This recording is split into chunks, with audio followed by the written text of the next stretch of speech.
राधे राधे। जय श्री कृष्णा। बोलिए हर हर महादेव। तो आज फिर हम आपके लिए भोले बाबा और उनके भक्त की सच्ची कहानी लेकर आ गए हैं।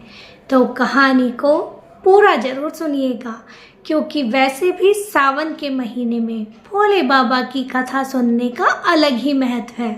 तो आइए देर ना करते हुए कहानी को शुरू करते हैं। एक नगर में एक सौदागर रहता था। उस सौदागर के 2 बेटे थे। सौदागर का कारोबार बहुत अच्छा चलता था। उनके एक पुरोहित थे जो उनके सभी कार्य किया करते थे। हवन पूजा कोई भी शुभ कार्य हो वह पुरोहित वहां आ जाया करते थे। ऐसे ही धीरे धीरे समय बीता और सौदागर के दोनों बेटे जवान हो गए। अब तो सौदागर ने अपने दोनों बच्चों का विवाह कर दिया। दोनों बहुएं भी घर में बहुत अच्छी आ गई। सुबह उठती, स्नान करती, पूजा पाठ करती और घर का सारा कार्य करती। सौदागर बहुत खुश रहता था कि मुझसे ज़्यादा खुश इंसान इस दुनिया में हो ही नहीं सकता। मेरी किस्मत कितनी अच्छी है। मेरे बेटे भी दोनों इतना अच्छा कार्य करते हैं और उनकी बहुएं भी बहुत ही सुशील हैं और संस्कारी भी। इसीलिए सौदागर ने अब अपने काम की बागडोर अपने दोनों बेटों को सौंप दी। बड़ा बेटा थोड़ा आलसी था और बड़ी बहू भी ज़्यादा पूजा पाठ नहीं करती थी, लेकिन छोटा बेटा और छोटी बहू पूजा पाठ भी करते थे। घर का काम भी बहुत अच्छे से किया करते थे। यहाँ तक कि दोनों के दोनों भोले बाबा के भक्त भी थे। इसीलिए उनका घर तरक्की पर तरक्की किए जा रहा था। कहते हैं ना, जब कोई इंसान अचानक से तरक्की की ओर चला जाए तो आस पड़ोस वाले, उसके रिश्तेदार बहुत जल जाते हैं। उन्हें ऐसा लगने लगता है कि इसके घर में ऐसा क्या हो गया कि ये तरक्की पर तरक्की किए जा रहा है।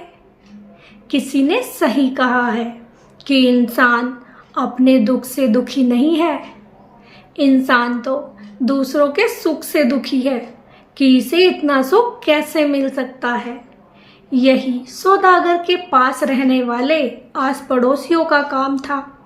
वे भी सब अब सौदागर से ईर्ष्या करने लगे और उससे जलने लगे। वे दिन पर दिन यही सोचते कि ऐसा क्या किया जाए सौदागर के घर में दुख आ जाए, दरिद्रता छा जाए। लेकिन किसी के सोचने से कभी ऐसा कुछ होता है? नहीं होता। कौवे को से कभी गाय नहीं मरती। ऐसे ही उनके पड़ोसियों ने सौदागर के पुरोहित के पास जाने का फैसला किया और कुछ लोग इकट्ठा होकर पुरोहित जी के पास चले गए। पुरोहित से बोले, अरे पुरोहित जी, आपको पता है आपके सौदागर जी तो दिन पर दिन अमीर होते जा रहे हैं। उनके घर में कोई दुख दरिद्रता नहीं है।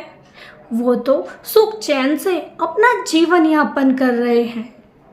ऐसा अगर जिंदगी भर चलता रहा तो तुम्हारा काम धंधा तो ठप हो जाएगा। तुम्हें सौदागर पूछेगा तक नहीं, ना वो कोई हवन कराएगा, ना पूजा पाठ कराएगा। फिर आपका काम धंधा कैसे चल पाएगा? इधर पुरोहित को ये बातें ठनक गई और सोचने लगा, गांव वाले कहते तो बिल्कुल सत्य हैं। अगर मुझे सौदागर किसी कार्य में बुलाएगा ही नहीं तो मेरे तो बच्चे भूखे मर जाएंगे। मेरा कार्य कैसे चल पाएगा? उसने अब मन ही मन ठान लिया कि अब तो मैं कुछ ना कुछ ऐसा जरूर करूँगा जिससे सौदागर के घर में दरिद्रता छा जाए। और वह अपने गुरुजी के पास चला गया। उसने गुरुजी से कहा, गुरुजी, मैं जहाँ पर पूजा पाठ हवन सामग्री लेकर जाता हूँ, पूजा पाठ करता हूँ, वहाँ पर अब बहुत दिनों से मुझे किसी ने याद तक नहीं किया। उनके घर में इतनी ज़्यादा खुशहाली है कि वे मुझसे कोई भी कार्य नहीं करवाते। ऐसे तो मेरे बाल बच्चे भूखे मर जाएंगे, मेरा कारोबार ठप हो जाएगा। गुरुदेव, कुछ तो ऐसा जतन बताइए कि मैं उनके घर में फिर से दुखों का पहाड़ तोड़ दूं। गुरुजी ने अपनी आंखें बंद की और उनसे कहने लगे, देखो बेटा, उनके घर में जो छोटी बहू आई है ना, उसी के कारण उनके घर में सुख समृद्धि खुशियां बरकरार हैं। वह रोज पूजा पाठ करती है और भगवान की इतनी बड़ी भक्त है कि कोई भी कार्य गलत तरीके से नहीं करती और इसी वजह से माता लक्ष्मी का आशीर्वाद उस पर सदा सदा के लिए बना हुआ है। अब तो पुरोहित और भी ज़्यादा परेशान हो गया कि अब मैं क्या करूं। तब गुरुजी ने कहा, तो चिंता ना कर, कल ही तू उनके घर पर जाना और उनसे एक पीतल के लोटे में पानी मांगना और हो सके तो उस पीतल के लोटे को अपने घर ले आना। फिर उनके घर में धीरे धीरे सब कुछ नष्ट होने लगेगा, लड़ाइयाँ कलेश पड़ने लगेगा और वे कंगाल हो जाएंगे। फिर वे तुझे पूजा के लिए जरूर बुलाएंगे। पुरोहित जी गुरुदेव को नमस्कार करके अपने घर आ गए और सुबह का इंतजार करने लगे। सुबह सुबह जल्दी उठे, स्नान किया और सौदागर के घर चल दिए। सौदागर जी के पास जाकर दरवाजा खटखटाया। अरे कोई है? सौदागर ने जब अपने पुरोहित की आवाज़ सुनी तो दौड़कर दरवाजे पर गया, बड़े आदर के साथ उन्हें अंदर लेकर आया, उनसे उनके हाल चाल पूछे और उनसे खाने पीने के लिए आग्रह करने लगा। तब पंडित जी कहने लगे, सौदागर जी, घर से खाना तो मैं खाकर आया हूँ, आप मुझे एक लोटा जल पिला दीजिए, बड़ी जोर से प्यास लगी है। सौदागर ने कहा, ठीक है, मैं अभी आपके लिए जल लेकर आता हूँ। लेकिन तभी पंडित ने कहा, मेरे लिए जल पीतल के लोटे में ही लेकर आना। सौदागर ने कहा, ठीक है पंडित जी, जैसी आपकी इच्छा। अब सौदागर अंदर चला गया और वह पीतल के लोटे में जल भरकर लेकर जाने लगा। तभी छोटी बहू वहां आ गई और बोली, पिताजी, ये जल कहाँ लेकर जाते हो? सौदागर ने कहा, बेटी, बाहर पंडित जी आए हैं और उन्होंने पीतल के लोटे में जल पीने के लिए मंगाया है। बहू सब कुछ जानती थी, उसे थोड़ा बहुत वास्तुशास्त्र का भी ज्ञान था, इसीलिए उसने कहा, पिताजी आप 2 मिनट रुक जाइए, मैं अभी आती हूँ। उसने वह पीतल का लोटा अपने ससुर से ले लिया और जाकर उस जल को अपनी गाय को पिला दिया। उसके बाद उसमें दूसरा जल भरकर उसने अपने ससुर जी को दे दिया। सौदागर ने भी वह जल लाकर पंडित जी को दिया।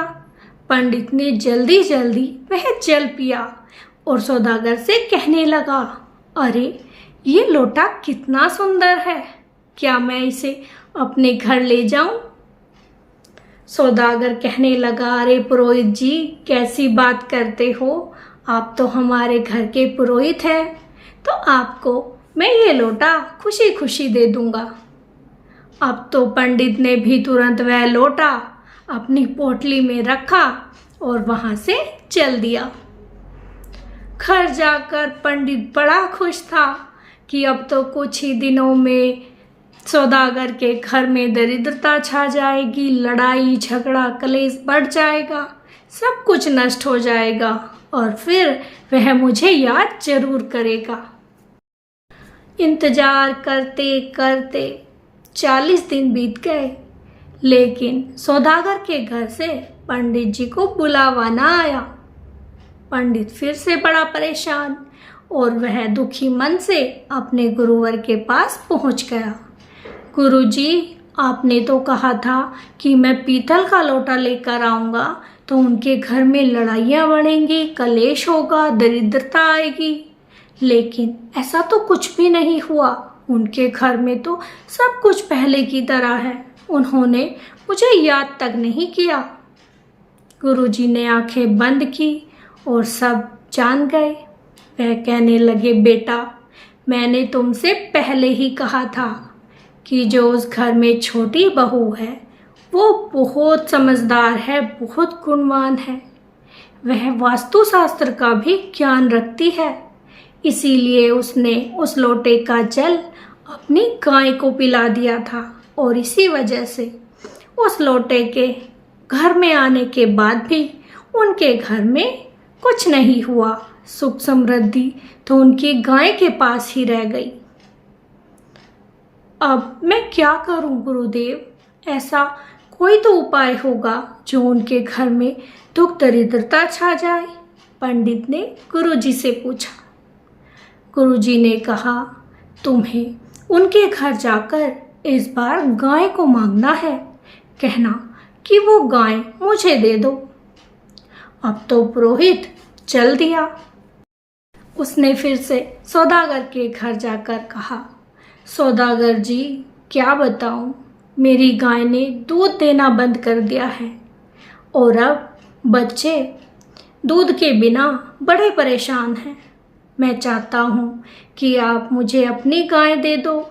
जब मेरी गाय ब्याह जाएगी तो मैं आपकी गाय आपको लौटा दूंगा। सौदागर सोचने लगा, ये तो है भी हमारे पुरोहित। अगर मैं इन्हें गाय दान भी कर दूं तो ये तो बड़े पुण्य का कार्य होगा। हम तो गाय और ले आएंगे। सौदागर ने तुरंत पंडित जी से कहा, अरे पंडित जी, आप चिंता ना करें, मैं अभी अपनी गाय आपको ला कर देता हूँ। और वह गौशाला में जाने लगा। उधर जब सौदागर गाय को खोल कर लेकर चलने लगा तो छोटी बहू फिर से आ गई और बोली, अरे पिताजी, ये गाय को कहाँ लेकर जा रहे हो? ये तो हमारी गाय है। तब सौदागर ने सारी बात अपनी बहू से कही। बहू समझ गई कि ये पुरोहित हमारे घर में कुछ ना कुछ कलह करवाना चाहता है। इसीलिए उसने कहा, पिताजी, बस आप 2 मिनट रुक जाइए, फिर आप इस गाय को पंडित जी को दे देना। बहू तुरंत सिंदूर लेकर आई और उसने गाय के मस्तक पे उससे तिलक कर दिया और वही सिंदूर अपने पूजा घर में लाकर रख दिया और वह गाय पंडित जी को दे दी। पंडित की खुशी का कोई ठिकाना नहीं था कि अब तो सौदागर के घर में बर्बादी होने से कोई नहीं रोक सकता। आज तो उसकी गाय को भी मैं ले आया। ऐसे ही समय बीतता गया और उधर पंडित यही सोच रहा था कि सौदागर कब मुझे बुलाएगा। लेकिन फिर ऐसे ही दिन पर दिन बीतते चले गए और पंडित को बुलावा नहीं आया। पंडित सोचने लगा, अरे अब तो गाय भी ले आया हूँ, अब क्या बात है, अब उनके घर में क्या लड़ाई झगड़ा नहीं होता। वह फिर से गुरुजी के पास पहुंचा और फिर से गुरुजी से सारी बात कह सुनाई। गुरुजी ने फिर उसे वही कहा, अरे उनके घर में जो छोटी बहू है उसने गाय को देने से पहले ही एक कटोरी में सिंदूर लेकर गाय के सर पे तिलक कर दिया था और वह कटोरी पूजा घर में रख दी थी, जिससे उनकी सुख समृद्धि उनके मंदिर में ही रह गई।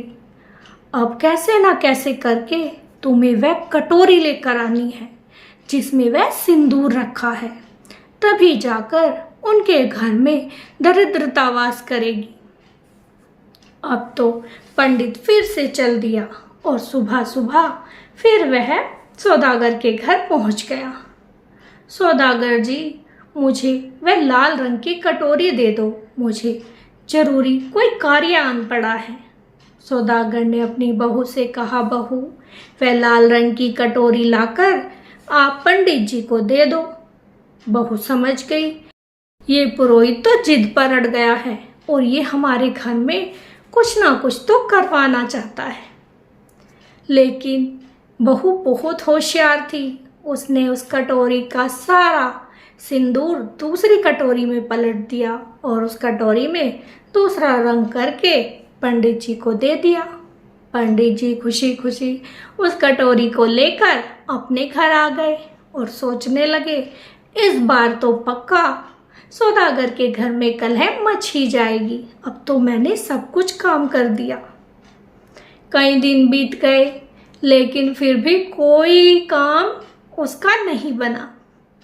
सौदागर के घर में तो खुशियां ही खुशियां थी। अब तो पंडित तिलमिला उठा और फिर से गुरुदेव के पास पहुंच गया। गुरुजी, मैं तो वह कटोरी भी ले आया लेकिन अब तक उनके घर में कुछ नहीं हुआ। गुरुजी ने कहा, मैंने तुमसे पहले ही कहा था कि उसकी जो बहू है वो बहुत चालाक है। उसने वह कटोरी का सारा सिंदूर दूसरी कटोरी में पलट दिया था और तुम्हें दूसरी कटोरी में रंग करके दे दिया और तुम उसे वही सिंदूर समझ बैठे और उनके घर में सुख समृद्धि फिर से रह गई। अब क्या किया जाए गुरुदेव? ऐसे तो वह बहू मेरा हर कार्य हर बार बिगाड़ देगी। अब मुझे क्या करना होगा? तब गुरुजी ने कहा, किसी ना किसी तरह तुम उस बहू को ही घर से निकलवा दो, तभी उनके घर में दरिद्रता आएगी पंडित। अब तो पंडित ने ठान लिया कि कुछ भी हो जाए इस बहू को तो घर से निकलवा कर ही रहूँगा। और एक दिन वह फिर से सौदागर के घर पहुँच गया। सौदागर से बोला, सौदागर जी, आपसे एक बात कहना चाहता हूँ। आपके घर में सब कुछ अच्छा चल रहा है, खुशियाँ ही खुशियाँ छाई हुई है, कारोबार में भी अच्छी खासी उन्नति हो रही है। लेकिन अभी कुछ समय बाद आपके घर में दुखों के बादल मंडराएंगे, सब कुछ तहस नहस हो जाएगा। सौदागर घबरा गया और बोला, पंडित जी, ऐसा क्या होगा? किस कारण से ये सब होगा? मुझे आप कृपा करके बता दीजिए। मुझे ऐसा क्या करना चाहिए जिसकी वजह से मेरे घर में ये विपत्ति टल जाए? तब पंडित ने सोचा, अब तो सौदागर तेरे कहने में आ गया है, तेरा चाल सीधा पड़ गया है। उसने कहा, सौदागर जी, जो आपकी छोटी बहू है ये सही नहीं है। आपके घर में इसी की वजह से सब कुछ तहस नहस हो जाएगा। इसके कर्मों का इसे दंड मिलने वाला है। इसने सब कुछ गलत ही गलत किया है और आपके घर में यही दरिद्रता का कारण बनेगी। हो सके तो आप इसे जल्द से जल्द यहाँ से निकलवा दीजिए। सौदागर ने सोचा, मेरी बहू तो इतनी अच्छी है, सबका कितना ख्याल रखती है, घर का सारा कार्य भी कितनी अच्छे से करती है, भगवान का पूजन करती है, इसे मैं घर से कैसे निकाल दूँ? पंडित बोला, देख लो, अब तुम्हारे ऊपर निर्भर है, या तो अपने घर में कलेश को ले आओ या अपनी बहू को घर से निकाल दो, तभी तुम्हारा जीवन सुख में बीत सकता है। जब बार बार पंडित एक ही बात को दोहराता रहा तो सौदागर के दिमाग में ये बात बैठ गई और उसने निश्चय कर लिया कि मैं अपनी बहू को घर से निकाल दूंगा। उसने जाकर अपनी छोटी बहू से कहा, बहू, तू आज ही इस घर से निकल जा, तेरी वजह से घर में बहुत बड़ा तूफान आ जाएगा, सब कुछ तहस नहस हो जाएगा। बेटी, जितना जल्दी हो सके तो इस घर से चली जा।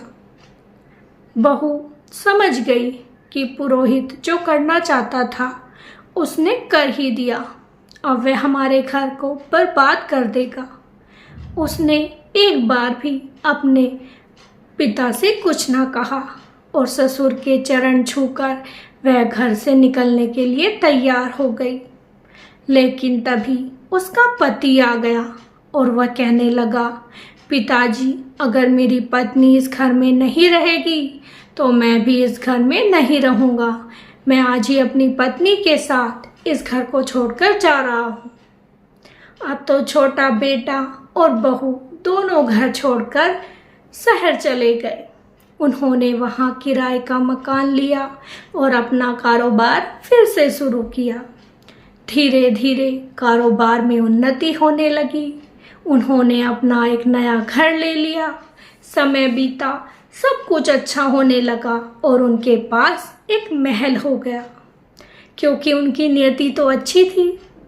उधर अब सौदागर के घर में कुछ भी सही ना हो रहा था। सब कुछ गड़बड़ा गया, सारा कारोबार ठप हो गया। बड़ा बेटा बुरे लोगों की संगत में पड़ गया। बड़ी बहू कुछ भी कार्य ना करती। सौदागर को अब खाने को भी समय पर ना मिलता था। सौदागर बीमार रहने लगा और सोचने लगा, अब क्या होगा, मेरा तो घर बर्बाद हो गया। उधर पंडित कभी पूजा करता, कभी हवन करता, कभी कुछ विधि बताता, कभी कुछ विधि बताता, लेकिन उनसे कोई फर्क ना पड़ता। वह तो बस सौदागर से पैसे ऐंठने के चक्कर में लगा रहता। बड़ा खुश था कि अब तो मेरा रोजगार अच्छा चल रहा है, रोज जाकर सौदागर से पैसे ऐंठ लेता हूँ। ऐसे ही समय बीतता जा रहा था और सौदागर कंगाल से कंगाल होता जा रहा था। एक दिन सौदागर बड़ा दुखी था और घर से निकलकर चल दिया कि आज तो मैं आत्महत्या करूँगा, अब मैं नहीं जीऊँगा। भला ऐसे कलंक को लेकर कौन जिएगा? इतना कर्जा मेरे सर पर हो गया है, मैं कैसे जी पाऊँगा। वह मरने के लिए गंगा जी के तट पर जा पहुँचा और जैसे ही वह गंगा जी में कूदने वाला था, एक पंडित जी वहाँ पर आए और कहने लगे, बेटा क्या बात है, तुम इतने दुखी क्यों हो? सौदागर ने कहा, अरे पंडित जी, अब तो मेरा इस जिंदगी से ही मन उब गया है, मैं अब इस जिंदगी को त्यागना चाहता हूँ। पंडित जी ने कहा, इसका उपाय भी तो होगा, तुम्हारे जो कष्ट हैं इनका निवारण भी तो हो सकता है ना, फिर तुम मरना क्यों चाहते हो? लेकिन सौदागर रो रो कर पंडित जी से कहने लगा कि मेरे घर में अब कुछ नहीं बचा, मरने के सिवा मेरे पास कोई रास्ता नहीं है। पंडित कहने लगे, बेटा ऐसा कोई भी कष्ट नहीं है, कोई भी चिंता नहीं है जिसका निवारण ना हो सके। तुम एक बार सारी बात मुझे बताओ तो सही। तब उस सौदागर ने सारी बात पंडित जी को बताई। पंडित जी कहने लगे, तुम्हारी जो ये परेशानियां हैं इनका एक ही कारण है, तुमने अपनी छोटी बहू को घर से निकाल दिया था। तुम्हें पता भी है कि माता लक्ष्मी का तुम्हारी छोटी बहू पर आशीर्वाद बना हुआ है। वह भगवान को कितना मानती है और सारे कार्य वह अच्छे से करती है। तुमने अन्नपूर्णा को ही जब अपने घर से निकाल दिया तो भला तुम्हारे घर में लक्ष्मी कैसे आएगी? दरिद्रता के सिवा तुम्हारे घर में कुछ नहीं आ सकता। तुम्हें सबसे पहले अपनी छोटी बहू को वापस घर में लाना होगा, तभी तुम्हारा घर संसार पहले की तरह हो सकता है। अब तो सौदागर ने तुरंत उन पंडित जी को प्रणाम किया और शहर की ओर चल दिया। वह अपनी छोटी बहू के घर पहुंच गया। वहाँ सब कुछ देखकर बड़ा खुश हुआ। अरे मेरी छोटी बहू ने तो यहाँ पर भी सारे ऐशो आराम कर डाले हैं। उसने अपनी छोटी बहू से अपनी गलतियों की माफ़ी मांगी और रो रो कर कहने लगा, बेटी अपने इस पिता को माफ़ कर दे और मेरे घर वापस चल, वहाँ पर सब कुछ नष्ट हो गया है। छोटी बहू ने अपने पिता को चुप कराया और कहने लगी, पिताजी वो भी तो मेरा ही घर है, चलिए हम आज ही उस घर में चलेंगे। अब दोनों पति पत्नी उनके साथ वापस उसी घर में आ गए। धीरे धीरे फिर से सुख समृद्धि आने लगी, कारोबार अच्छा चलने लगा और फिर से उनके घर में सब कुछ पहले की तरह हो गया। तब उसी सौदागर ने अपने पंडित जी को बुलाने के लिए कहा और एक हवन रखने के लिए कहा। तब छोटी बहू कहने लगी, देखिए पिताजी, हवन पूजा आप करा लीजिए, मुझे इससे कोई परेशानी नहीं है, लेकिन आप जानते हैं कि उस पुरोहित के कारण ही आज आपके घर में ये सब हुआ था। अगर आप उस पुरोहित को ऐसे ही बुलाओगे तो वो दिन दूर नहीं कि वह फिर कोई ना कोई षड्यंत्र करेगा और आपके घर में फिर से बर्बादी आ जाएगी। अब तो सौदागर समझ गया कि ये सब किया धरा उस पंडित का ही है। उसने अपनी बहू से कहा, ठीक है बहू, जैसा तुम कहोगी मैं वैसा ही करूँगा। उसके बाद तो उनके घर में पुरोहित का आना जाना बंद हो गया और पुरोहित को अपने किए की सजा मिल गई, क्योंकि उसने जिस थाली में खाया उसी में छेद किया, और यह करना बहुत गलत बात है। हम जिसके घर का अन्न खाते हैं उसके लिए तो हमें वैसे भी वफादारी दिखानी चाहिए, लेकिन पंडित ने लोगों के कहे में आकर उसी घर का नाश करना चाहा। तो इसीलिए अपने हितैषियों का गलत नहीं करना चाहिए। गलत तो किसी के साथ भी नहीं करना चाहिए। सही बात तो यह है, क्योंकि हमें अपने कर्म हमेशा अच्छे रखने चाहिए। कोई हमारे साथ गलत करता है वो उसका कर्म है, भगवान सब देखता है। तो भोले बाबा ने यही कहा है कि हमें अच्छे कर्म करने चाहिए, और पूजा पाठ अगर एक बार हमसे ना भी हो तो हम सच्चे मन से अगर भगवान को याद करते हैं, उन्हें प्यार करते हैं, मानते हैं, तो भगवान तभी उतने ही प्रसन्न होते हैं। तो आपको भगवान की ये कहानी कैसी लगी कमेंट में ज़रूर बताइएगा।